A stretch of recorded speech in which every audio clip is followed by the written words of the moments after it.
Piperine क्या है, कौन मुझे कहेगा?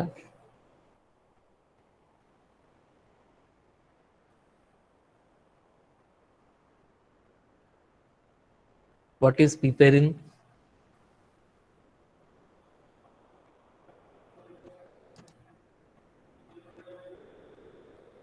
जैसे ये कैसिन है, वो एक प्रोटीन है, वैसे पिपेरिन क्या है? What is piperine? Alkaloid, yes, it is right, piperine is an अल्केलॉइड।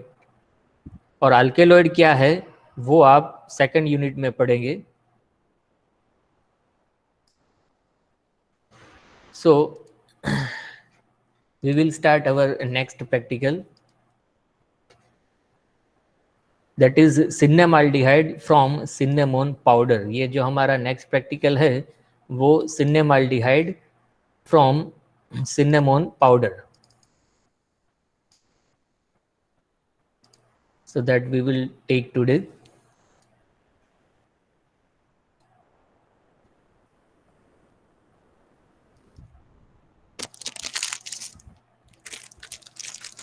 I will just share my screen.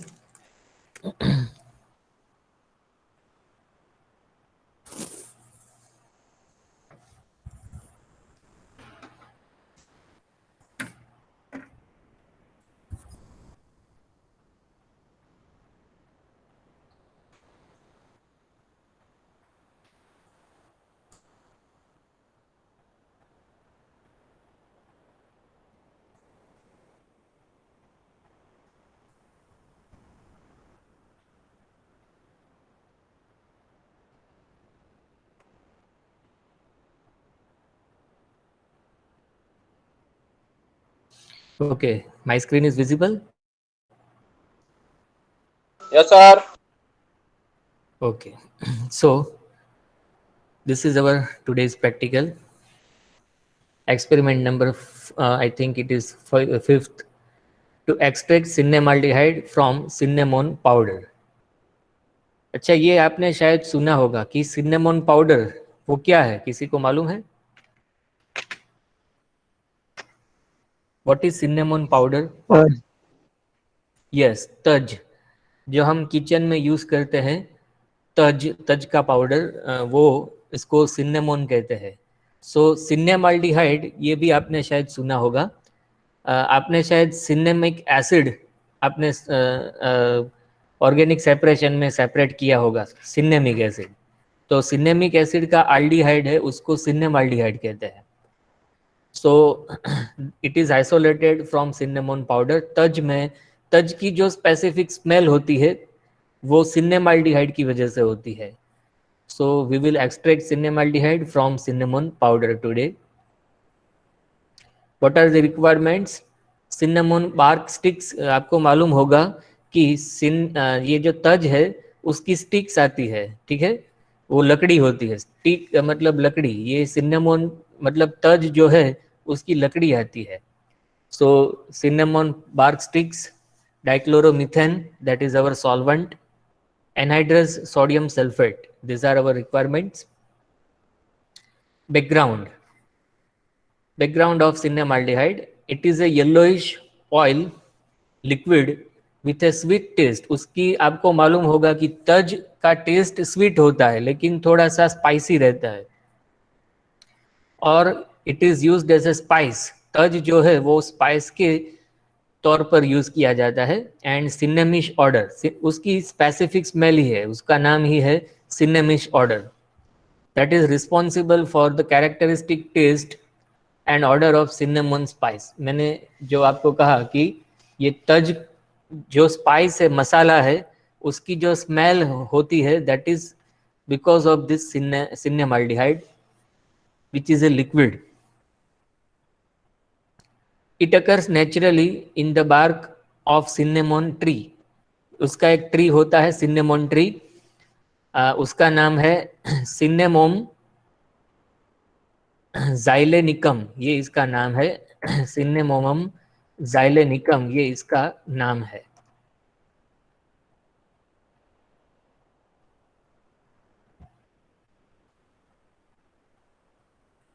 Which is native to Sri Lanka and India. ये श्रीलंका और इंडिया में खास ये देखा जाता है। And it has been cultivated in other parts of the world also, such as Brazil, Jamaica and Mauritius. So these countries cultivates its cinnamon tree or cinnamon powder। Common uses and potential hazards, उसके use क्या है? सो आपको मालूम होगा कि ये जो तज है वो मसाला है और वो बहुत ही कई सारे इसके गुण होते हैं, प्रॉपर्टीज होती है। तो कौन कौन सी प्रॉपर्टीज के लिए हम इसको यूज करते हैं? In addition to its uses as a herbal remedy, वो एक हर्बल रेमेडी भी है। रेमेडी मतलब treatment. The primary use of cinnamaldehyde is as a food additive. ये हमने कहा कि फूड एडिटिव के लिए ये यूज किया जाता है टू एनहांस द फ्लेवर और ऑर्डर ऑफ फूड प्रोडक्ट्स। तो फूड प्रोडक्ट्स में इसका यूज किया जाता है as a food additive. It is used most commonly in cake mixes, वो केक में यूज़ किया जाता है पेस्ट्रीज बनाने के लिए। च्यूइंग गम्स, बराबर, ये च्यूइंग गम्स में यूज़ किया जाता है। चॉकलेट प्रोडक्ट्स में यूज़ किया जाता है। सिंथेटिक सिनेमन ऑयल, ये सिनेमन ऑयल के लिए भी यूज़ किया जाता है। तज का ऑयल, ठीक ठीक है, तज का तेल, उसके लिए भी यूज़ किया जाता है। आपको मालूम होगा कि ये जो थम्स अप है या फिर कोको कोला है या फिर पेप्सी है, कोला ड्रिंक्स, उसमें खास ये तज सिन्नामोन जो है वो यूज़ किया जाता है ताकि उसका स्पाइसीनेस, स्पाइसी टेस्ट आए। सो स्पाइसी टेस्ट के लिए ये कोला ड्रिंक्स में यूज़ किया जाता है। In ice creams, soft drinks. So these are the some food items in which this cinnamon is used. The compound is also added to a number of cosmetics and home care products to improve their odor. ये cosmetic में भी use किया जाता है, home care product में भी use किया जाता है to improve their odor. Such products includes deodorants, ये डिओड्रेंट्स हम जो यूज करते हैं उसमें भी यूज किया जाता है, डिटर्जेंट्स में भी यूज किया जाता है। माउथ वॉशेस, ये तज जो है वो एंटी बैक्टीरियल उसकी एक्टिविटी है। सो हमारे जो टीथ होते हैं, दांत होते हैं, दांत के अंदर जो बैक्टीरिया प्रोड्यूस होते हैं उसको किल करने के लिए ये तज का माउथ वॉश यूज किया जाता है। तज के पानी का अगर आप उससे गार्गल करोगे तो बैक्टीरिया जो है वो सारे मिट जाएंगे अपने माउथ में। It is also used as a perfume in perfumes, sanitary napkins, soaps and toothpaste. तो ये कई सारे उपयोग जो है ये सिन्नेमोन के है, तज के है। Finally cinnamaldehyde is used to some extent in agriculture. Agriculture में भी इसका यूज होता है एज एन इंसेक्टिसाइड, इंसेक्टिसाइड के तौर पर और फंजीसाइड के तौर पर इसका यूज किया जाता है। So this are some common uses of cinnamaldehyde और यू कैन से सिन्नेमोन पाउडर। ये इसका स्ट्रक्चर है। This is the structure of cinnamaldehyde, ये इसका स्ट्रक्चर है। आप देख सकते हो कि अच्छा, आपको अगर सिनेमिक एसिड अगर याद हो तो उसका स्ट्रक्चर ये है, CH डबल बॉन्ड CH, यहाँ पर एक कार्बन है, सो CH डबल बॉन्ड CH। और अगर सिनेमिक एसिड है तो यहाँ पर ये अल्डिहाइड ग्रुप है, उसकी जगह पर वहाँ क्या आ जाएगा, COOH ग्रुप आ जाएगा। उसको क्या कहते हैं, सिनेमिक एसिड, ठीक है, उसका नाम है सिनेमिक एसिड। तो ये आपको ऑर्गेनिक सेपरेशन में आपने यूज किया होगा cinnamic acid. It is a very important compound. तो उसका अल्डिहाइड है, सिनेमिक एसिड का अल्डिहाइड है, उसको सिनेमाल्डिहाइड कहते हैं। अच्छा, मैंने यहाँ पर ई लिखा है, ई, किसी को मालूम है ये ई क्यों लिखा है यहाँ पर? What does E stands for? यहाँ पर ई क्यों लिखा है?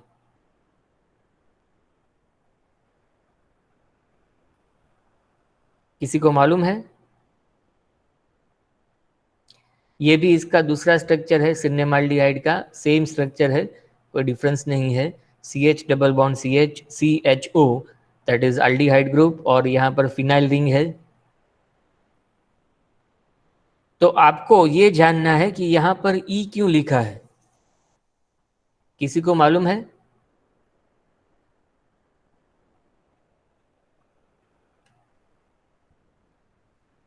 अच्छा, आपको अगर सिस ट्रांस मालूम हो तो कोई मुझे बता सकता है कि व्हाट इज सिस और व्हाट इज ट्रांस, और वो कब यूज होता है? सिस ट्रांस क्या है?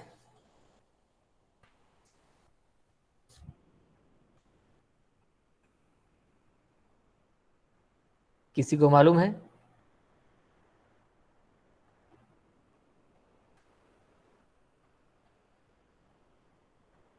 सिस ट्रांस किसी को मालूम नहीं है?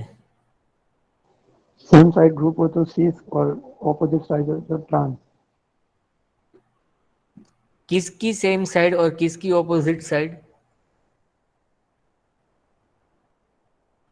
Phenyl carbon. क्या? कौन सा carbon?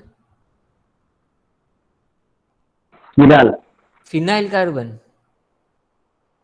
Chiral phenyl phenyl chiral. Chiral chiral carbon? नहीं नहीं नहीं नहीं, कायरलिटी एक अलग चीज है। और ये सी आइसोमेरिज्म दो टाइप की होती है ऑर्गेनिक केमिस्ट्री में। ऑर्गेनिक केमिस्ट्री में स्टीरियो केमिस्ट्री बहुत ही इंपॉर्टेंट टॉपिक है। आपको अगर आगे अच्छी जॉब चाहिए आपको, तो स्टीरियो केमिस्ट्री प्रिपेयर करना पड़ेगा। Without stereo chemistry you will not be able to get a job, because in interview this stereochemistry is asked. Interview में स्टीरियो केमिस्ट्री पूछते ही है, इट इज कंपल्सरी। तो स्टीरियो केमिस्ट्री है, उसमें आइसोमेरिज्म आता है, और आइसोमेरिज्म दो टाइप्स की होती है। एक तो ऑप्टिकल आइसोमेरिज्म और दूसरी है जियोमेट्रिकल आइसोमेरिज्म। दो टाइप की आइसोमेरिज्म होती है, एक ऑप्टिकल और एक जियोमेट्रिकल, ठीक है। तो ये जो जियोमेट्रिकल आइसोमेरिज्म है, उसमें दो टाइप के आइसोमर्स होते हैं। जियोमेट्रिकल आइसोमेरिज्म में एक सिस आइसोमर और एक ट्रांस आइसोमर, ऐसे दो टाइप के आइसोमर्स होते हैं, सिस और ट्रांस। तो किसको सिस कहते हैं? जियोमेट्रिकल आइसोमेरिज्म किस में पाई जाती है? तो याद रखिए, जहां पर डबल बॉन्ड है, कार्बन कार्बन डबल बॉन्ड है, वहां पर जियोमेट्रिकल आइसोमेरिज्म होती है। जहां पर कार्बन कार्बन डबल बॉन्ड होता है, या कार्बन नाइट्रोजन डबल बॉन्ड होता है, या कार्बन ऑक्सीजन डबल बॉन्ड होता है, वहां पर जियोमेट्रिकल आइसोमेरिज्म होती है। तो कार्बन की कितनी वैलेंसी है? कार्बन की कितनी वैलेंसी है? 4 वैलेंसी है, ठीक है। तो 2 वैलेंसी कहाँ गई? डबल बॉन्ड में गई, तो बाकी कितनी रही? 2 वैलेंसी रही। तो ये जो 2 वैलेंसियां हैं, उसके अंदर अगर दोनों वैलेंसी सेम हो, ठीक है, चलो एक मान लेते हैं कि यहाँ पर Cl है, एक यहाँ पर चलो मिथाइल ग्रुप है, और एक यहाँ पर चलो हाइड्रोजन है, अथवा और यहाँ पर शायद चलो ये लग रहे कि CH3 ग्रुप है, यहाँ पर CH3 ग्रुप है। तो यहाँ पर आप देखिए कि ये जो, चलो यहाँ पर हाइड्रोजन ही रख देते हैं, चलो। सो यहाँ पर हाइड्रोजन है, यहाँ पर मिथाइल ग्रुप है, हाइड्रोजन और Cl। तो आप देख सकते हो कि कार्बन की जो 2 वैलेंसी है, उसकी 2 पैर है, तो दोनों पैर में से कोई सेम नहीं है। यहाँ पर हाइड्रोजन है, एक एक ही पैर सेम है, एक हाइड्रोजन है यहाँ पर, तो सामने भी एक हाइड्रोजन है। तो ये जो डबल बॉन्ड है, ये डबल बॉन्ड के with respect to double bond की सापेक्ष में कोई एक पैर अगर दोनों सेम साइड पर हो, अगर दोनों सेम साइड पर हो, तो उसको सिस कहते हैं। सेम साइड पर, डबल बॉन्ड की सेम साइड पर है तो उसको सिस कहते हैं। और डबल बॉन्ड की अगर ऑपोजिट साइड पर हो तो उसको ट्रांस आइसोमर कहते हैं। तो यहाँ पर आप देखिए कि ये हाइड्रोजन दोनों डबल बॉन्ड की ऑपोजिट साइड पर है, डबल बॉन्ड की ऑपोजिट साइड पर है, तो इसको ट्रांस कहेंगे। लेकिन यहाँ पर सिर्फ एक ही पैर सेम है, इसीलिए इसको ट्रांस की जगह पर EZ नोमेनक्लेचर दिया जाता है। ई फॉर, ई का पूरा पूरा नाम है एंटजीजन और जेड का पूरा नाम है जुसामन, ये इसका पूरा फुल फॉर्म है। जैसे आर और एस नोमेनक्लेचर रहता है वैसे EZ नोमेनक्लेचर रहता है। तो EZ नोमेनक्लेचर का पूरा नाम है एंटजीजन और जेड स्टैंड्स फॉर जुसामन। RS का फुल फॉर्म क्या है, किसी को मालूम है? किसी ने RS नोमेनक्लेचर पढ़ा है?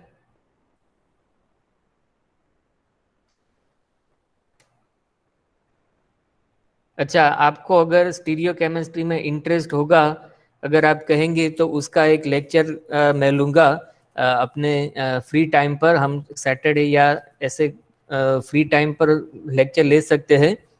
तो अगर आप में C और D डिवीज़न में जो भी इंटरेस्टेड लोग हैं, जो भी इंटरेस्टेड स्टूडेंट्स हैं, अगर वो मुझे कहेंगे तो मैं ये स्टीरियो केमिस्ट्री पर लेक्चर लूँगा, जो कि बहुत ही इम्पोर्टेंट है आपके इंटरव्यू के लिए और आपकी फर्दर स्टडी के लिए। अगर आप केमिस्ट्री में ही आगे जाना चाहते हो तो स्टीरियो केमिस्ट्री सीखना बहुत ही ज़रूरी है, ठीक है। उसमें स्टीरियो केमिस्ट्री में ये RS नोमेनक्लेचर भी आता है, ये EZ नोमेनक्लेचर भी आता है, DL नोमेनक्लेचर भी आता है। तो ऐसे कई सारे नोमेनक्लेचर उसमें आते हैं। तो अभी तक के लिए सिर्फ इतना ही याद रखो कि अगर दोनों हाइड्रोजन, मतलब एक पैर, फंक्शनल ग्रुप या एटम की एक पैर अगर सेम है तो उसको सिस ट्रांस नहीं कहते हैं। अगर दोनों पैर सेम हो तो उसको सिस ट्रांस कहते हैं। मान लीजिए कि यहाँ पर Cl है और यहाँ पर भी Cl है, तो इसको फिर सिस ट्रांस कह सकते हैं, क्योंकि दोनों पैर सेम है, एक पैर हाइड्रोजन की और एक पैर क्लोरीन की, ठीक है। तो इसमें दोनों पैर सेम है तो इसीलिए इसको सिस ट्रांस कहते हैं। लेकिन यहाँ पर दोनों पैर सेम नहीं है। ये देखिए, ये आप यहाँ पर देखिए, ये कार्बन है और ये कार्बन, दोनों के बीच में डबल बॉन्ड है, और डबल बॉन्ड है। बाकी कितनी वैलेंसी रही? 2 वैलेंसी रही। 2 में से एक हाइड्रोजन है और एक ये फिनाइल रिंग है। इस कार्बन के ऊपर क्या है 2 वैलेंसी, कोई मुझे बता सकता है? ये जो कार्बन है, ये कार्बन, इस कार्बन की 2 वैलेंसी आप देख सकते हो? Can you see 2 valencies? कौन कौन सी 2 वैलेंसीज है?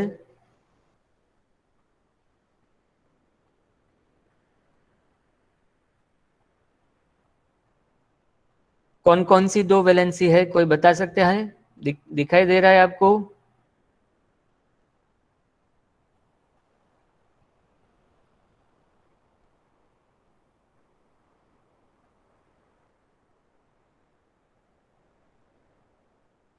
Can anyone tell me which are the 2 valences?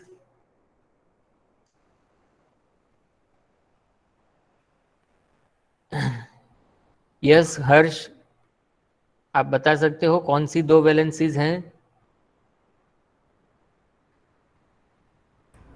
Hydrogen और फिनाइल रिंग। ये कार्बन की बात कर रहा हूं मैं, ये जहाँ है, यहाँ पर जो राउंड किया है उस कार्बन की बात कर रहा हूं। ये सी, अगर आपको आता है तो ग्रुप, ये कर्सर नहीं दिख रहा है सर। अच्छा, ये नहीं दिख रहा है। कर्सर नहीं दिख रहा है। ये मैंने राउंड किया है, ये कार्बन दिखाई दे रहा है अभी? नहीं सर, पॉइंटर नहीं दिख रहा है। पॉइंटर नहीं, ये मैंने राउंड किया है यहाँ पर, ये। ओके ओके ओके, दिखा रहा है। Hydrogen and carboxyl group, yes, hydrogen and carbon, carboxyl group, carboxyl नहीं है भाई, ये कौन सा ग्रुप है? आल्डिहाइड। ये एल्डिहाइड ग्रुप है, ठीक है। ये aldehyde. यस, एल्डिहाइड ग्रुप है, CHO।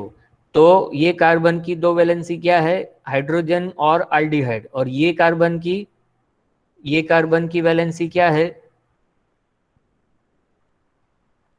ये कार्बन की, सॉरी, ये कार्बन की वैलेंसी क्या है? एक हाइड्रोजन है और एक दूसरी क्या है?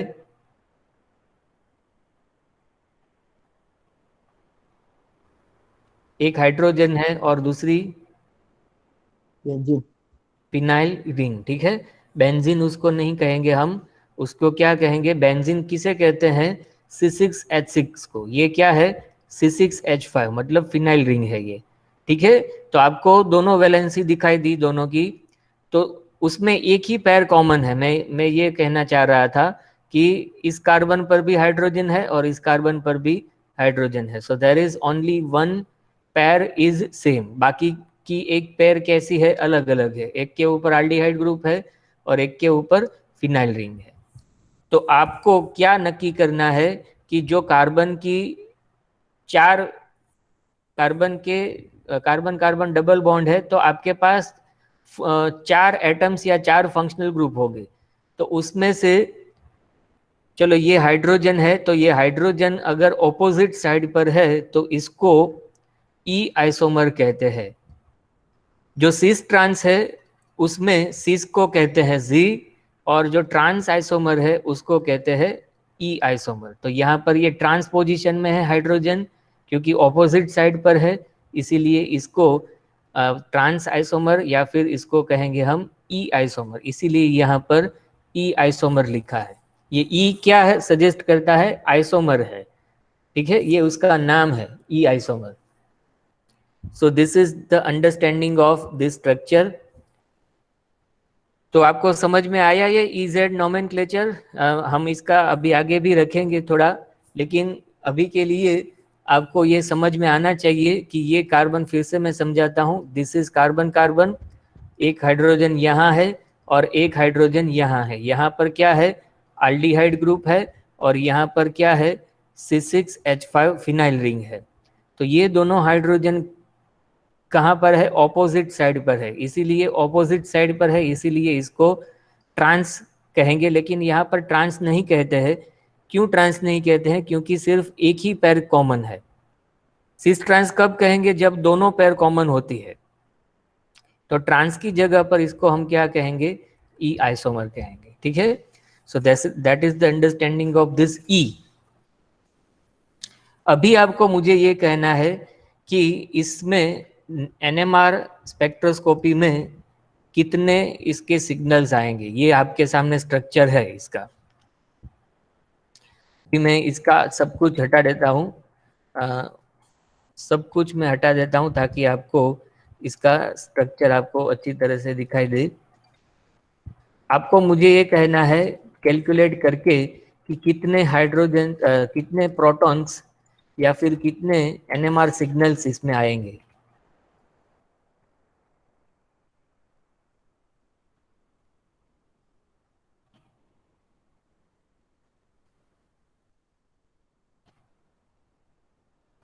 अभी पूरा स्ट्रक्चर ये कंप्लीट रिमूव हो गया। अभी मुझे बताइए कितने इसमें NMR के सिग्नल्स आएंगे। आप चाहो तो गिन सकते हो। 6।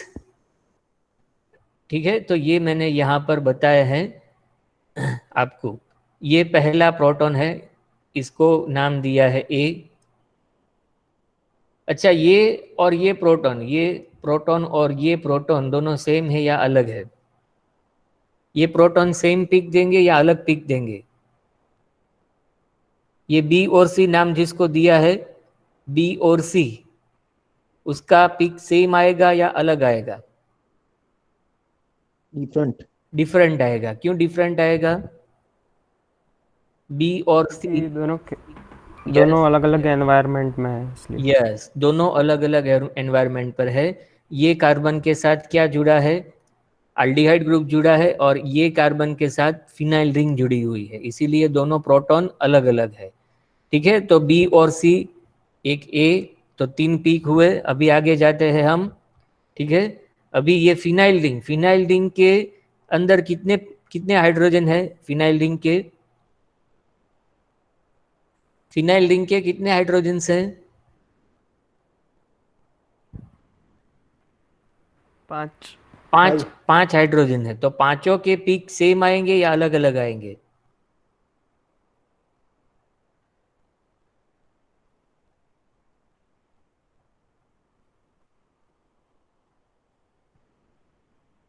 पांचों के पीक सेम आएंगे या अलग अलग आएंगे?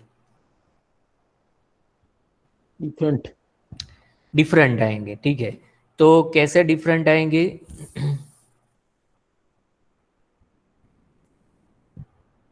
इसी ये देखिए, ये जो मैंने राउंड किए हैं, तो ये दोनों है डी प्रोटॉन्स।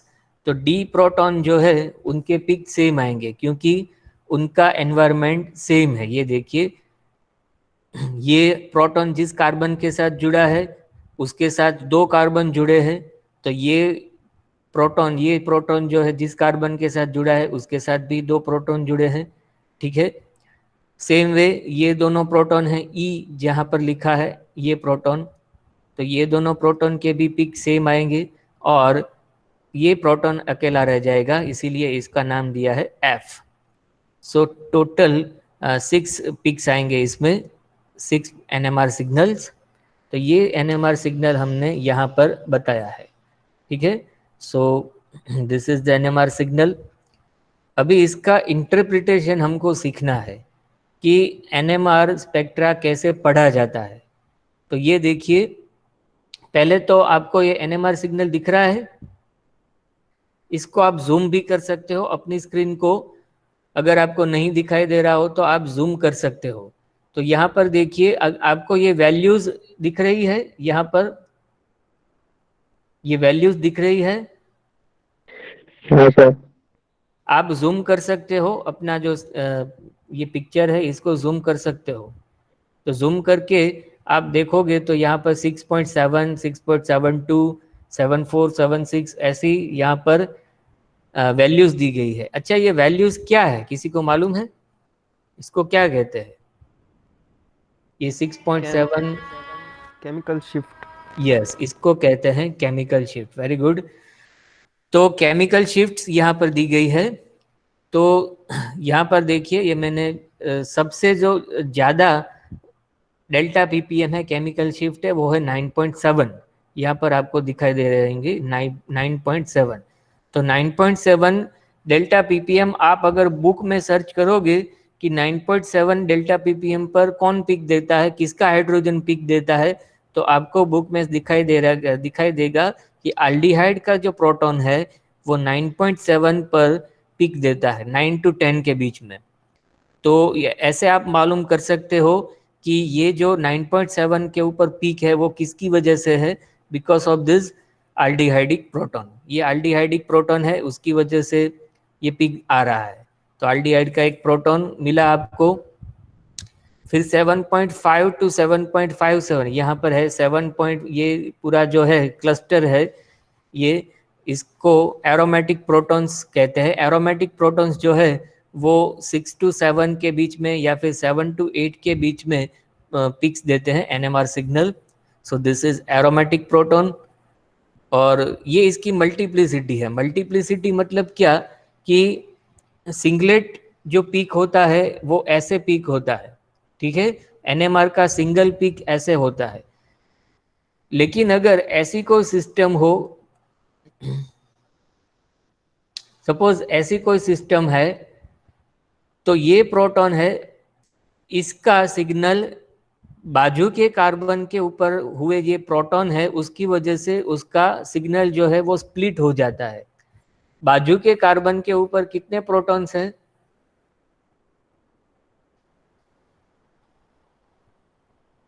बाजू के कार्बन के ऊपर कितने प्रोटॉन्स हैं? 1 प्रोटॉन है, ठीक है। तो इसका सिग्नल डबल में कन्वर्ट हो जाएगा। तो ये सिंगलेट है, उसका डबलेट हो जाएगा, ये डबलेट सिग्नल है। अगर बाजू के कार्बन के ऊपर 2 प्रोटॉन है, यहाँ पर 2 प्रोटॉन है, ये कार्बन की हम बात कर रहे हैं, ये प्रोटॉन की बात कर रहे हैं। ये प्रोटॉन जिस कार्बन के साथ जुड़ा है उसके बाजू के कार्बन के ऊपर अगर 2 प्रोटॉन्स हैं, तो ये सिग्नल जो है उसका फर्दर स्प्लिटिंग हो जाएगा ट्रिपलेट में, ऐसे। दिस इज सिंगलेट, इसको सिंगलेट कहते हैं, इसको डबलेट कहते हैं और इसको ट्रिपलेट कहते हैं। सो और ऐसे कई सारे, अगर 3 से ज़्यादा प्रोटॉन हो तो इसको कहेंगे मल्टीप्लेट। यहाँ पर 3 प्रोटॉन है तो 4 ऐसे सिग्नल में स्प्लिटिंग होगा, इसको क्वार्टेट कहेंगे। क्वार्टेट के बाद क्विंटेट आएगा और क्विंटेट के बाद मल्टीप्लेट आता है। सो ये जो एरोमेटिक प्रोटॉन्स है उसकी मल्टीप्लिसिटी मल्टीप्लेट है और 2 प्रोटॉन है। वैसे ही दूसरा जो पैर था हमने बताया था, एक पिक आता है 7.49 के ऊपर। ये पिक क्यों आता है? Because of this alkene alkene proton. ये CH डबल बॉन्ड CH है, इसको अल्किन प्रोटॉन कहते हैं, डबल बॉन्ड है। तो ये पिक आता है 7.49 के ऊपर। इसको हमने C से दर्शाया है, C से रिप्रेजेंट किया है, और ये भी मल्टीप्लेट है। अच्छा, ये मल्टीप्लेट क्यों है? कोई मुझे बता सकता है?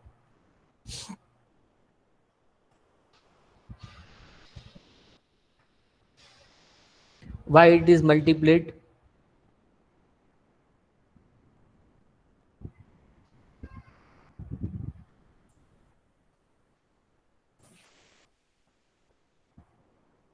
उसके बाजू के कार्बन के ऊपर कितने प्रोटॉन्स हैं? एक प्रोटॉन है। और ये देखिए, ये कार्बन की हम बात कर रहे हैं, ये प्रोटॉन की बात कर रहे हैं।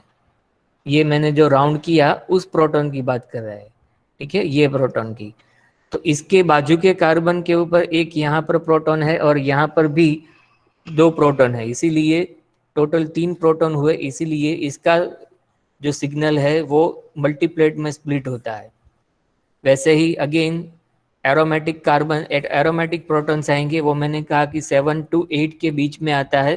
तो EF जो प्रोटॉन्स है, E और F प्रोटॉन्स, ठीक है, ये दोनों E प्रोटॉन्स और ये F प्रोटॉन्स, तो ये 3 टोटल प्रोटॉन्स हुए। तो 3 प्रोटॉन के मल्टीप्लेट सिग्नल जो आता है वो 7.46 टू 7.43 के ऊपर आएगा।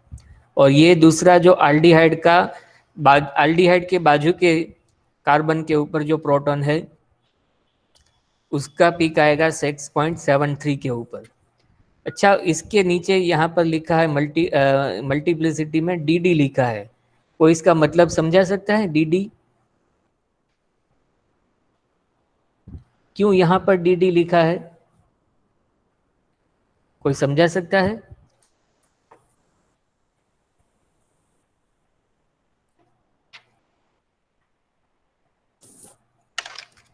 Can anyone tell me why here this DD is written?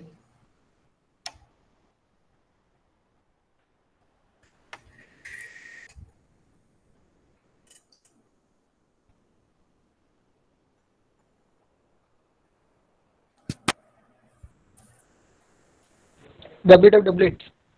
Yes, लेकिन ऐसा क्यों है?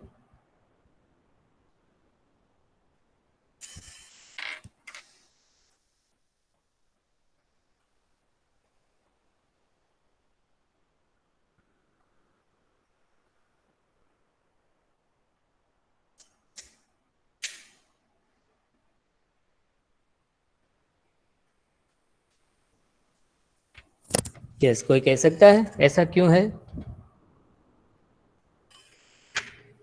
Why there is a double doublet signal is there? इसको कहते हैं डबल डबलेट। क्यों डबल डबलेट कहते हैं इसको? ऐसा क्यों होता है ये देखिए आप। किस प्रोटॉन का सिग्नल है ये? यहाँ पर जो अंडरलाइन किया है उस प्रोटॉन का सिग्नल है। मैं इसको बड़ा करके यहाँ पर लिख रहा हूँ CH डबल बॉन्ड CH और उसके साथ है CHO। किस प्रोटॉन का सिग्नल है ये? किस प्रोटॉन का सिग्नल है ये? A, B या C? B। ये जो प्रोटॉन, यस, ये प्रोटॉन है, इसका सिग्नल है। तो अभी उसके बाजू के कार्बन के ऊपर देखिए, तो एक प्रोटॉन यहाँ है C प्रोटॉन और एक प्रोटॉन कौन सा है? A प्रोटॉन है। तो C प्रोटॉन की वजह से एक डबलेट और A प्रोटॉन की वजह से दूसरा डबलेट, इसीलिए यहाँ पर क्या लिखा है? Doublet of, sorry, double doublet. यहाँ पर DD मतलब डबल डबलेट। तो आपको NMR समझ में आया? Did you understand this NMR?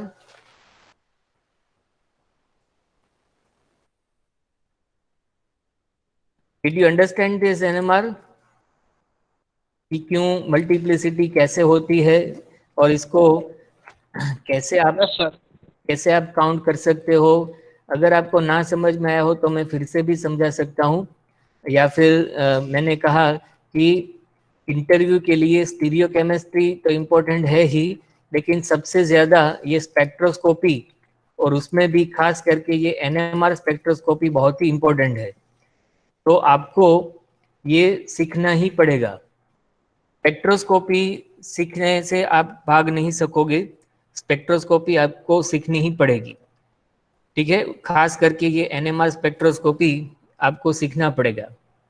तो अगर आपको इसमें इंटरेस्ट है तो ये भी हम ले सकते हैं किसी सैटरडे पर, या फिर जब हम फ्री होंगे तब इसका हम लेक्चर रखेंगे स्पेक्ट्रोस्कोपी का, ठीक है।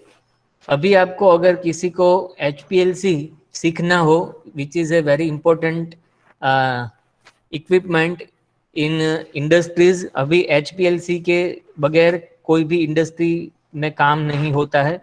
और आप जब MSc कंप्लीट करोगे तब आप कोई भी कंपनी में अगर काम करना चाहोगे तो वहाँ पर QC डिपार्टमेंट होगा, QC या फिर R&D।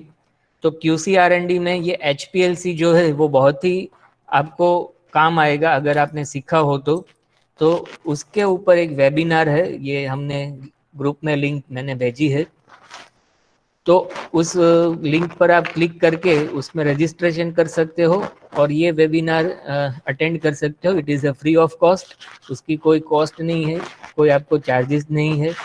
तो फ्री में आपको HPLC सीखने को मिल रहा है, उसका फंडामेंटल, तो ये आपको मिस नहीं करना चाहिए। तो ग्रुप में मैंने लिंक भेजी है, तो जो भी इसमें इंटरेस्टेड हो वो उसमें रजिस्ट्रेशन करवा सकते हैं। तो आपको घर बैठे ही नॉलेज मिल रहा है, ठीक है। तो जिसने भी रजिस्ट्रेशन करवाया हो वो पहले हमको बता दे ताकि उसकी अटेंडेंस में कोई प्रॉब्लम ना हो, ठीक है।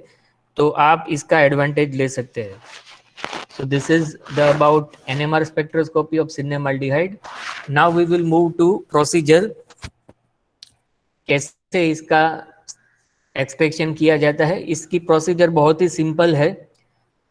फ्रेश बार्क, ये यानी कि ये जो तज का जो स्टिक होती है, बार्क मीन्स ये जो ट्री की जो छाल होती है, खाल होती है, उसको बार्क कहते हैं। That is 25.5 gram taken and it is subjected to steam distillation. उसका डिस्टिलेशन करना है वो पानी डालकर, सिर्फ पानी में तज का पाउडर डालकर उसका डिस्टिलेशन करना है। यही हमारी प्रोसीजर है। It is very easy procedure. Distillation करना है, तज के जो पाउडर है, सिन्नामोन पाउडर, उसमें उसके अंदर पानी डालकर उसका डिस्टिलेशन करना है फॉर 8 आवर्स। द डिस्टिलेट, जो हम पानी निकाल रहे हैं, जो हमारे रिकवरी आ रहा है, उसको डिस्टिलेट कहते हैं। तो डिस्टिलेट के अंदर क्या होगा, हमको क्या मिलेगा? तो पानी मिलेगा, वाटर प्लस एसेंशियल ऑयल। जो तज के अंदर, जो सिन्नामोन पाउडर के अंदर जो ऑयल रहेगा उसको कहते हैं एसेंशियल ऑयल। उसको क्या कहते हैं? Essential oil. तो आपको डिस्टिलेट में क्या मिलेगा? वाटर प्लस एसेंशियल ऑयल मिलेगा and that is transferred into 125 ml separating funnel. उसको सेपरेटिंग फनल में लेना है।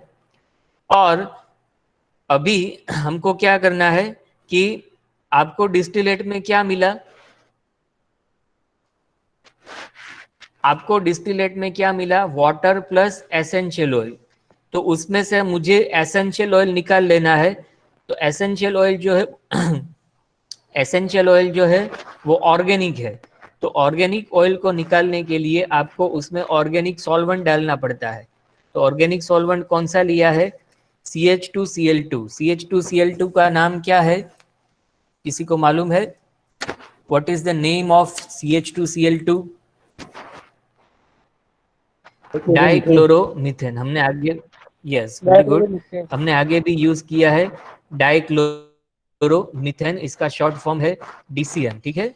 इसका शॉर्ट फॉर्म है DCM, डाइक्लोरोमीथेन।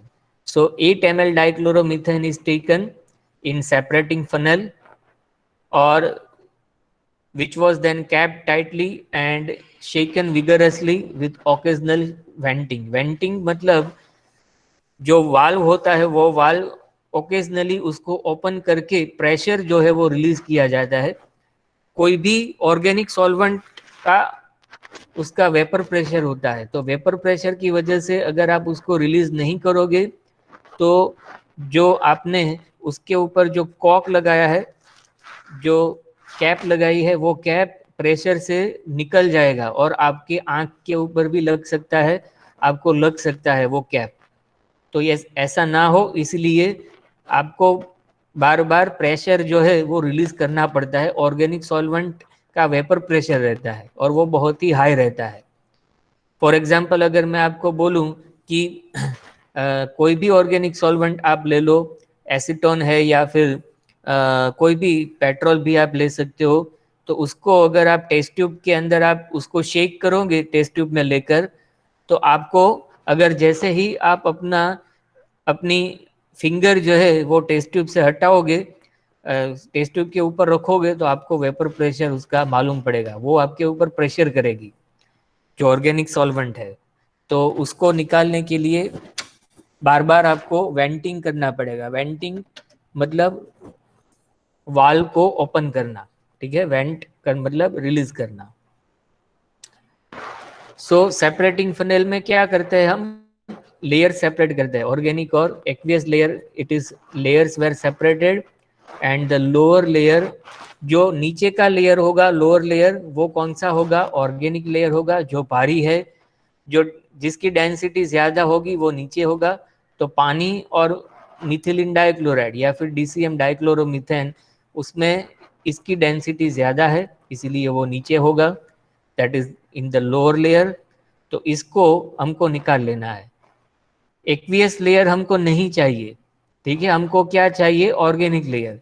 लेकिन एक्वियस लेयर को अभी फेंक नहीं देना है, एक्वियस लेयर में अभी भी हमारा जो ऑयल रहेगा, एसेंशियल ऑयल, वो रहेगा। तो उसको निकालने के लिए फिर से 8 ml DCM फिर से डालो उसमें, फिर से उसका लेयर सेपरेशन करो और फिर से जो लोअर ऑर्गेनिक लेयर है वो निकाल लो। तो ऐसे आपको 3 बार एक्सट्रैक्शन करना है। Do this process 3 times with 8 ml portions of CH2Cl2, that is dichloromethane DCM, and all of the fractions well collected। तीनों जो DCM के लेयर आपको मिलेंगे वो तीनों लेयर को मिक्स कर दो, कंबाइन कर दो। The combined DCM layers were washed with 10 to 20 ml distilled water। पहले उसको वॉश दे दो डिस्टिल वाटर का। वॉश मतलब उसमें 10 to 20 ml डिस्टिल वाटर डालो, और आपको मालूम है कि DCM जो है वो ऑर्गेनिक सॉल्वेंट है, तो ऑर्गेनिक सॉल्वेंट के अंदर आप पानी डालोगे तो फिर से लेयर पड़ेंगे। तो आपको अभी कौन सा लेयर चाहिए, ऑर्गेनिक लेयर आपको लेना है, separated into a dry container. तो ये जो ऑर्गेनिक लेयर है वो आप ड्राई कंटेनर में ले लो। The organic layer was dried with 3 or 4 small spatulas of anhydrous sodium sulphate और कैल्शियम क्लोराइड। तो कैल्शियम क्लोराइड भी एक ड्राइंग एजेंट है। तो ये जो ऑर्गेनिक लेयर आपको फाइनली मिलेगा उसके अंदर आपको ये सोडियम सल्फेट डालोगे तो वो मॉइस्चर एब्सॉर्ब कर लेगा, it will absorb the moisture. पानी का कंटेंट जो होगा, पानी के ड्रॉप्स हो गए अंदर, उसको वो एब्सॉर्ब कर लेगा, सोडियम सल्फेट या calcium chloride, because they are anhydrous, they are drying agents। So it is allowed to set for 10 to 15 minutes with occasional swirling मतलब उसको थोड़ा सा शेक करना। then rinsed with CH2Cl2, उसको DCM से रिंस करो, मतलब उसको वॉश दे दो, और which is then finally evaporated with gentle heating.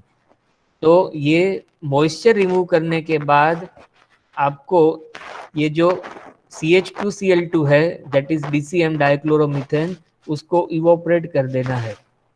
Evaporate कैसे करोगे, ये डाइक्लोरोमीथेन है, उसका बॉइलिंग पॉइंट है बहुत ही लो है, 35 डिग्री सेल्सियस है। तो आप थोड़ा सा हीट करोगे, जेंटल हीटिंग, थोड़ा सा हीट करोगे तो वो उड़ जाएगा, इट विल बी इवोपरेटेड। तो बाकी क्या बचेगा,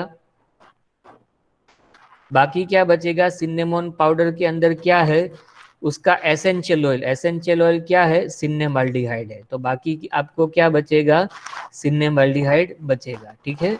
सो this is how you can extract cinnamaldehyde from cinnamon powder. तो ये बहुत ही आसान सा प्रैक्टिकल है, बहुत ही आसान सी प्रोसीजर है। सिर्फ आपको डिस्टिलेशन ही करना है, डिस्टिलेशन के बाद सॉल्वेंट एक्सट्रैक्शन करना है, 2 इसके स्टेप्स है। This are the references. अभी हम उसका डेमोन्स्ट्रेशन देखेंगे, डेमोन्स्ट्रेशन वीडियो।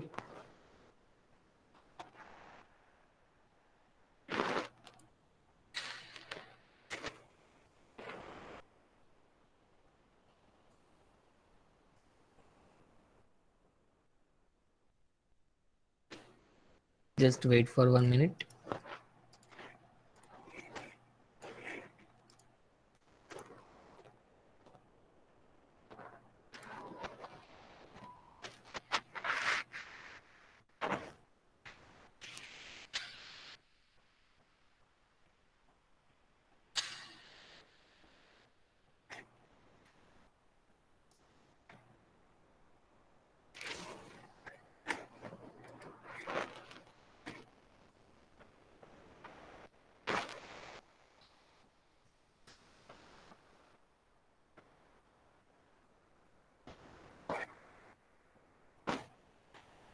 अच्छा, ये वीडियो की स्क्रीन आपको दिख रही है?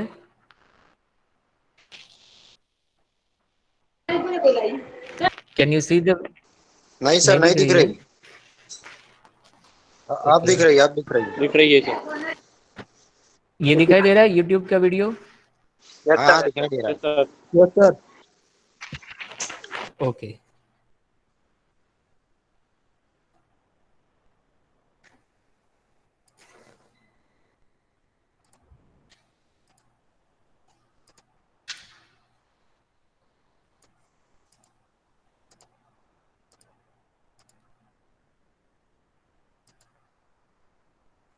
ओके। तो ये जो यहाँ पर बताया है वो सिनेमॉन ट्री आपको बताया है। This is the cinnamon tree, और ये है वो सिनेमॉन मतलब तज की स्टिक्स यहाँ पर आपको दिखाई दे रही है। This is the cinnamon tree, और सिनेमॉन स्टिक्स इसको कहते हैं, ठीक है। तो ये आपको यहाँ पर दिखाई दे रहा होगा।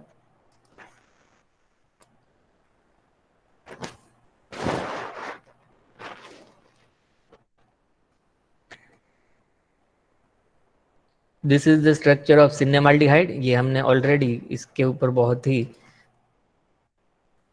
डिस्कस किया, स्ट्रक्चर के ऊपर। ये कौन सा आइसोमर है सिनेमाल्डिहाइड का, मैंने आपको बताया। कौन सा आइसोमर है ये?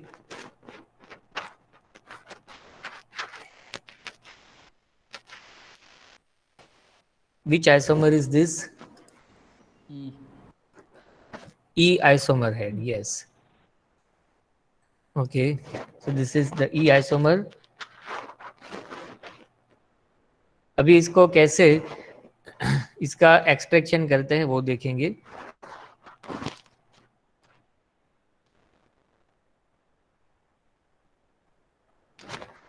तो सबसे पहले ये आपको तज दिखाई दे रहा होगा, तज का उसने वेट किया है 25.5 ग्राम।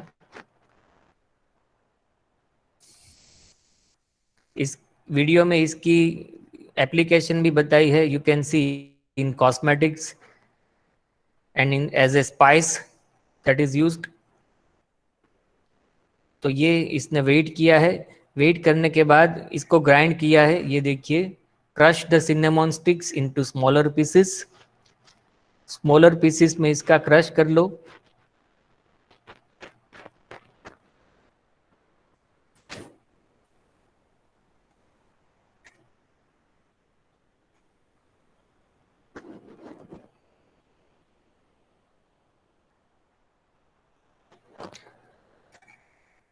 क्रश करने के बाद जो पाउडर है उसको आरबीएफ में ले लो, राउंड बॉटम फ्लास्क में, और 200 ml वाटर ऐड करो इसमें। 200 ml पानी इसमें ऐड करो, distilled water.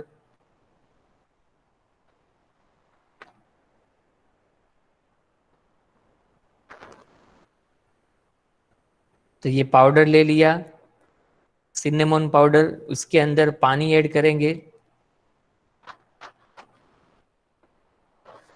This is water.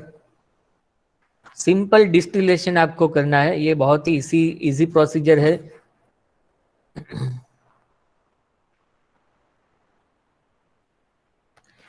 You can see this is the distillation assembly, ये डिस्टिलेशन असेंबली है।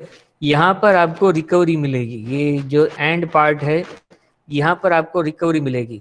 तो ये जो आपको रिकवरी मिलती है इसको क्या कहते हैं, हमने एक शब्द यूज किया है इसके लिए। यहाँ पर जो बीकर में आपको मिलेगा उसको क्या कहते हैं?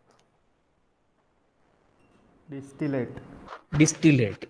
तो ये आपको डिस्टिलेट यहाँ पर इकट्ठा करना है। You have to collect the distillate. Distillate में क्या होगा? What will be there in the distillate? किसका मिक्सचर होगा? Water and essential oil. Yes, very good, water and essential oil. तो दूसरे लोग भी ध्यान रखें, जो मैं कह रहा हूँ वो ध्यान से सुनिए और उसको आप याद रखिए। तो इसका डिस्टिलेशन अभी शुरू होगा। आपको यहाँ पर इसकी वेपर यहाँ से दिखाई देगी और वेपर जो है वो यहाँ पर कंडेंसर में कंडेंस होकर लिक्विड में कन्वर्ट होगी और वो लिक्विड आपको यहाँ पर बीकर में आता दिखाई देगा। तो this is the simple distillation.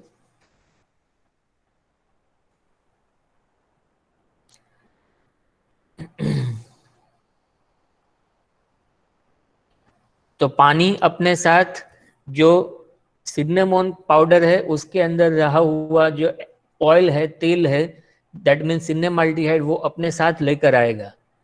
ठीक है। डिस्टिलेट में आप डिस्टिलेट के अंदर आपको क्या मिलेगा?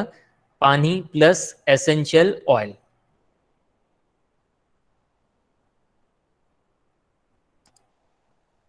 ये देखिए, boil the solution until you get 100 ml of distillate. आपको कितना डिस्टिलेशन करना है? इसके अंदर पानी हमने कितना डाला है? पानी हमने कितना डाला है?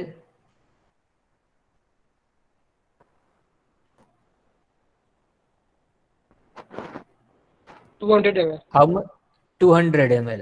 आपको डिस्टिलेशन कब तक करना है कि आपको रिकवरी कितनी मिले? 100 ml रिकवरी मिले, उतना आपको डिस्टिलेशन करना है।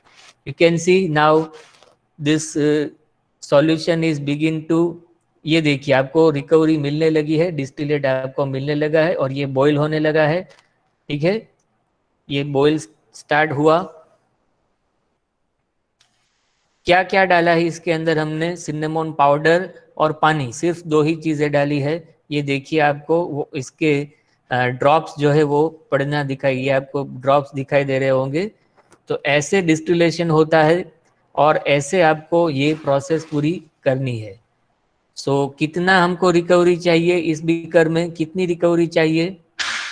ये देखिए ये ड्रॉप्स पड़ने शुरू हो गए कि कहाँ तक हमको ये डिस्टिलेशन करना है?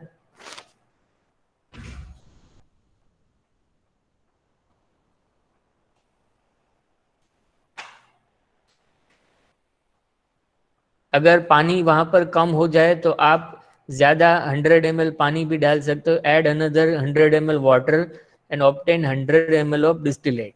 ठीक है, तो 100 ml हमको डिस्टिलेट चाहिए। तो पहले 100 ml डिस्टिलेट किया, आपने देखा होगा कि डिस्टिलेट जो आया, रिकवरी जो आई वो थोड़ी सी वाइटिश आई, क्लाउडी, उसको कहते हैं क्लाउडी। पूरा ट्रांसपेरेंट पानी नहीं आया है। ऐसा क्यों है? पूरा पानी ट्रांसपेरेंट नहीं आया है, क्लाउडी या फिर you can say whitish recovery you are getting. Why that happen? ऐसा क्यों होता है?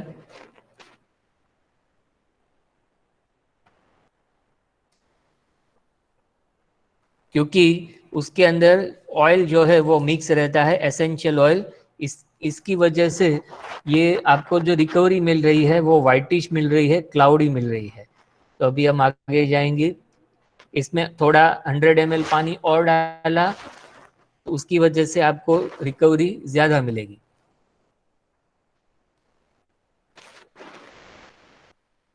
सो ये देखिए, ये पहले हमने 100 ml कलेक्ट किया, we have collected 100 ml recovery, और उसके बाद फिर से 100 ml पानी डाला और फिर से 100 ml आपको रिकवरी करनी है।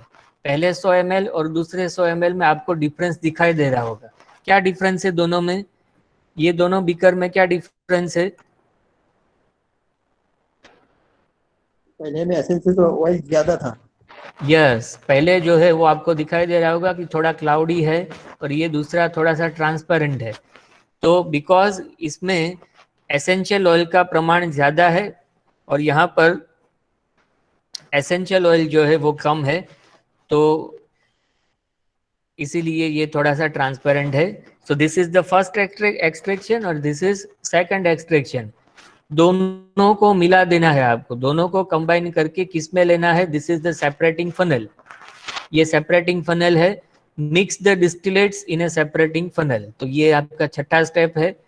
दोनों, ये देखिए, दोनों को आपने मिला दिया, कंबाइन कर दिया, और पहले ये डाला है दूसरा डिस्टिलेट, फिर डालेंगे फर्स्ट डिस्टिलेट। ये देखिए, ये पहला डिस्टिलेट है, दोनों को मिक्स कर दिया।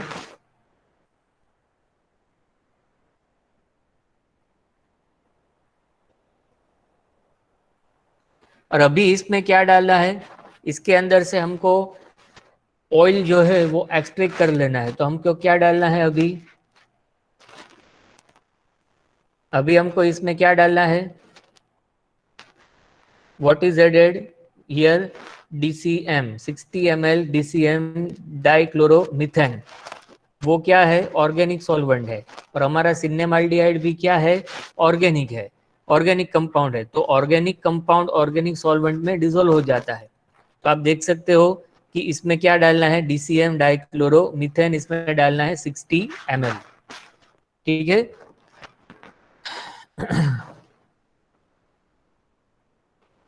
तो ये देखिए, जैसे ही DCM डाला, आपको यहाँ पर दिखाई दे रहा होगा कि लेयर अलग होना शुरू हो गया, अलग लेयर बनना शुरू हो गए। ये आप देख सकते होगे, यहाँ पर लेयर जो है वो अलग दिखाई दे रहे हैं। दिखाई दे रहे हैं आपको अलग लेयर? ये देखिए, ये आपको अलग लेयर दिखाई दे रहे हैं। Can you see different layers? ये देखिए, एक जो है ये ट्रांसपेरेंट लेयर है। ये ट्रांसपेरेंट लेयर किसका होना चाहिए? नीचे का लेयर किसका है और ऊपर का लेयर किसका है? नीचे का लेयर किसका है?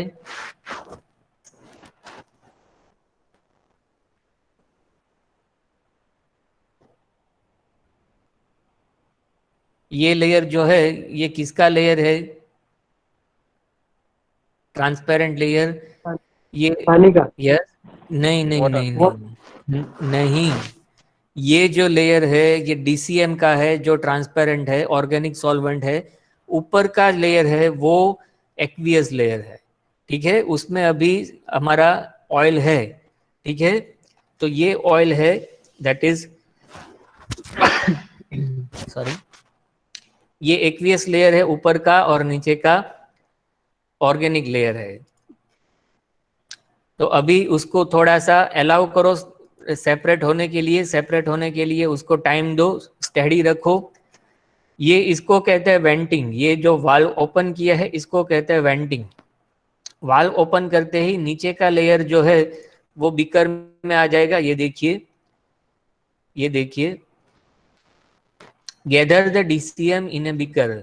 लेयर अलग कर दो। ये जो ऑर्गेनिक लेयर है वो आप बीकर में रख लो, बीकर में कलेक्ट करो, और ऊपर का जो एक्वियस लेयर है उसमें फिर से आपको DCM डालना है, क्योंकि अभी भी उसमें एसेंशियल ऑयल रहा होगा। ठीक है, तो जो बाकी एसेंशियल ऑयल है उसको आपको फिर से DCM से आपको उसको एक्सट्रैक्ट करना पड़े। ये देखिए, ये एक्वियस लेयर है, उसके अंदर फिर से हम क्या डालेंगे? DCM डालेंगे। Repeat this process for another 4 times. ऐसा आपको 3 से 4 बार एक्सट्रैक्शन करना है। ये देखिए, फिर से DCM डाला, फिर से आपको 2 लेयर मिलेंगे और फिर से आपको लेयर अलग करना होगा। हर बार आपको ये एक्वियस लेयर की जो वाइटनेस है वो कम होती दिखाई देगी, क्योंकि वो जो ऑयल है वो किसके साथ चला जाएगा, डीसीएम के साथ चला जाएगा, तो सिर्फ पानी ही बचेगा उसके अंदर। ये देखिए, उसको ऐसा शेक करना है, शेक करके उसको स्टैंड रखना है, उसको रख देना है लेयर सेपरेशन के लिए। ये देखिए लेयर सेपरेट हो रहे हैं, ये आप देख रहे होंगे, लेयर्स आर सेपरेटिंग। तो ये यहाँ पर आप देखिए लेयर सेपरेट हो गए, और अभी नीचे का लेयर फिर से आपको सेपरेट कर देना है। So this is how you can separate layers. ये देखिए लेयर सेपरेट हो गया।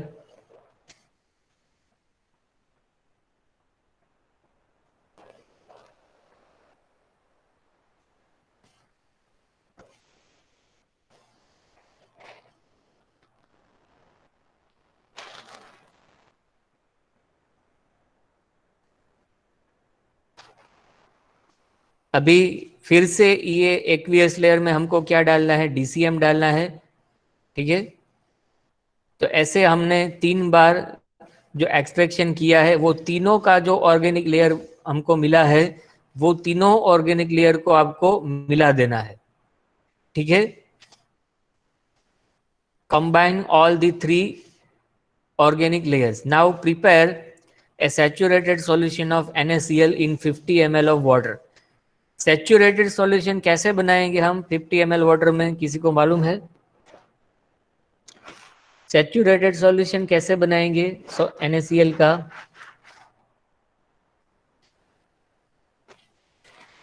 Saturated solution कैसे बनाएंगे?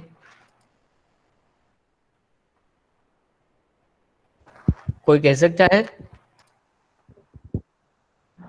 NaCl डिजोल्व हो उतना डिजोल्व कर देना।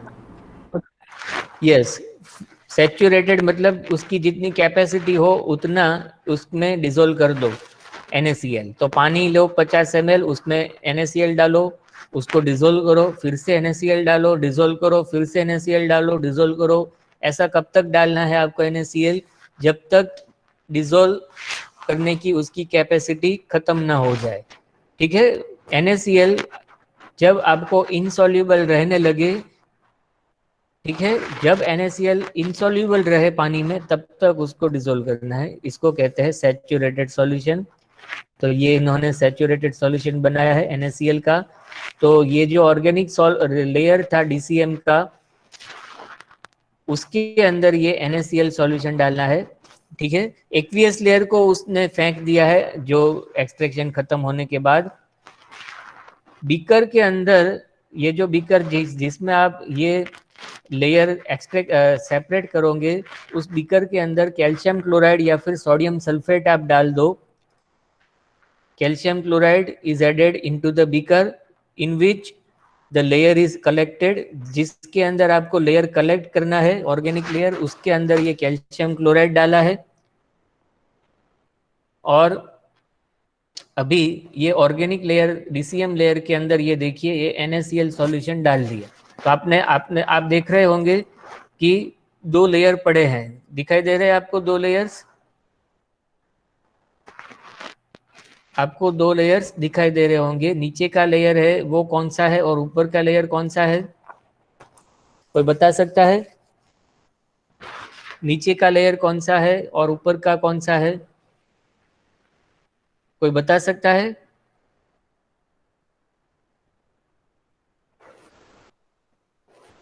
नीचे का लेयर कौन सा है? आप थोड़ा सा दिमाग लगाओगे तो भी आपको मालूम पड़ जाएगा। क्वांटिटी कितनी ली है ये आप देखोगे तो भी मालूम पड़ जाएगा कि DCM हमने कितना डाला और NaCl कितना डाला। ये अगर आप थोड़ा सा सोचोगे कि ज़्यादा कौन सा है और कम कौन सा है, तो भी आपको मालूम पड़ जाएगा, भले ही दोनों का कलर सेम है। DCM हमने कितना लिया है?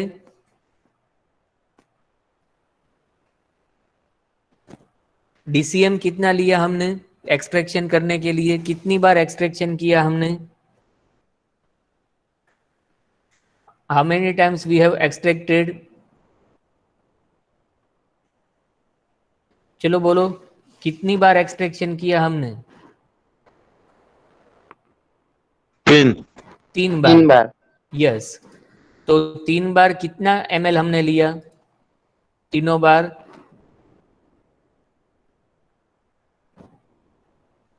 बार हमने 60 ml DCM, यस 60 ml 3 बार लिया, दैट इज 180 ml। तो आपको ये दिखाई दे रहा होगा कि जो ज़्यादा पोर्शन है वो DCM है, और हमने NaCl कितना ml लिया? 50 ml लिया, तो वो कम पोर्शन है।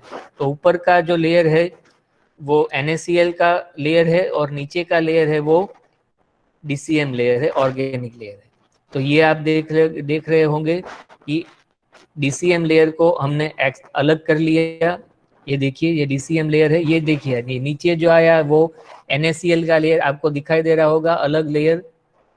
अभी ये जो हमने लेयर अलग कर लिया उसको आपको फिल्टर कर लेना है, क्योंकि उसमें हमने कैल्शियम क्लोराइड डाला था, तो उसको फिल्टर कर लेना है।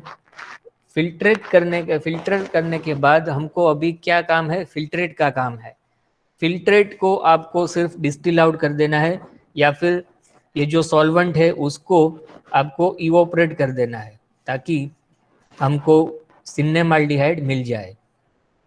सो फाइनली ये जो DCM है, जो ऑर्गेनिक सॉल्वेंट है, उसके अंदर हमारा सिन्नेमाल्डिहाइड है। तो उसको निकालने के लिए ये देखिए, इसका डिस्टिलेशन कर दिया। ये जो डिस्टिलेट आएगा, जो रिकवरी आएगी, वो क्या आएगी? यहाँ पर क्या आएगा रिकवरी में?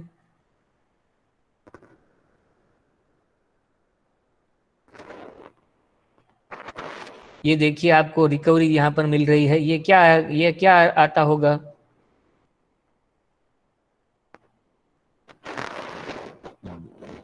कोई बता सकता है ये क्या आता होगा? ये यहाँ पर जो आपको रिकवरी मिल रही है वो है DCM, प्योर सॉल्वेंट जो है, ये आपको यहाँ पर मिल रहा होगा। और जो RBF है, यहाँ पर देखिए आप, RBF में थोड़ा सा ही अभी रह गया है, वो है एसेंशियल ऑयल।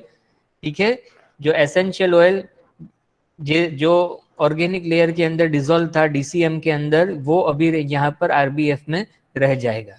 तो एसेंशियल ऑयल क्या है? वो हमारा सिन्नेमाल्डिहाइड है जो हमको चाहिए। तो वो आपको दिखाई दे रहा होगा, थोड़ा सा येलोइश ऑयल है। ये देखिए, this is the what is left in RBF, ये RBF में बाकी रह गया। सो ये आपको थोड़ा सा येलोइश यहाँ पर दिखाई देगा। ठीक है, ये आपको दिखाई दे रहा होगा, या थोड़ा सा येलोइश ऑयल। तो ये जो ऑयल है ये आपका सिन्नेमाल्डिहाइड रह गया। ठीक है, this is how you can extract cinnamaldehyde from cinnamon powder. तज के पाउडर में से आप सिन्नेमाल्डिहाइड ऐसे निकाल सकते हो। ठीक है, तो ये हमने पूरी इसकी एक्सट्रैक्शन के बारे में देख लिया, हमने समझ लिया। किसी को इसमें कोई क्वेरी हो, प्रॉब्लम हो, तो आप मुझे बता सकते हैं। उसके स्ट्रक्चर के रिगार्डिंग, NMR के रिगार्डिंग, ये प्रोसीजर के रिगार्डिंग अगर आपको कोई प्रॉब्लम हो, कुछ ना समझ में आए हो, तो मुझे पूछ सकता है।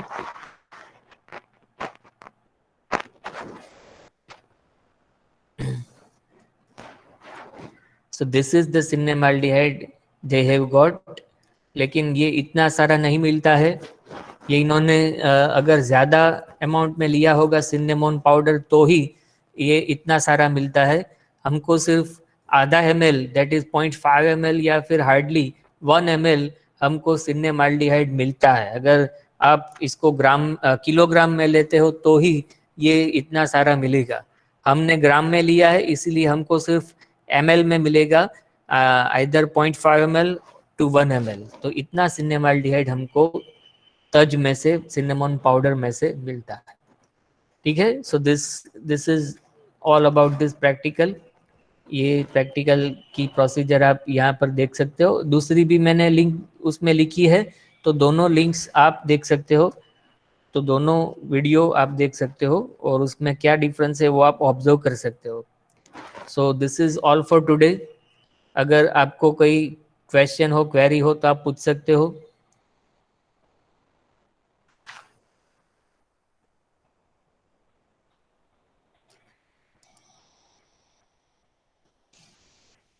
Okay, so you can share your enrollment number for attendance. Thank you for joining me.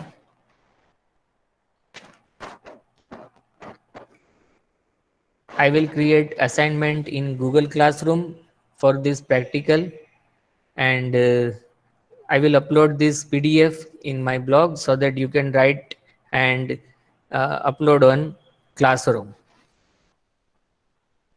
Thank you for joining me. Sir आप लेफ्ट हो जाए. Yes, yes. Thank you.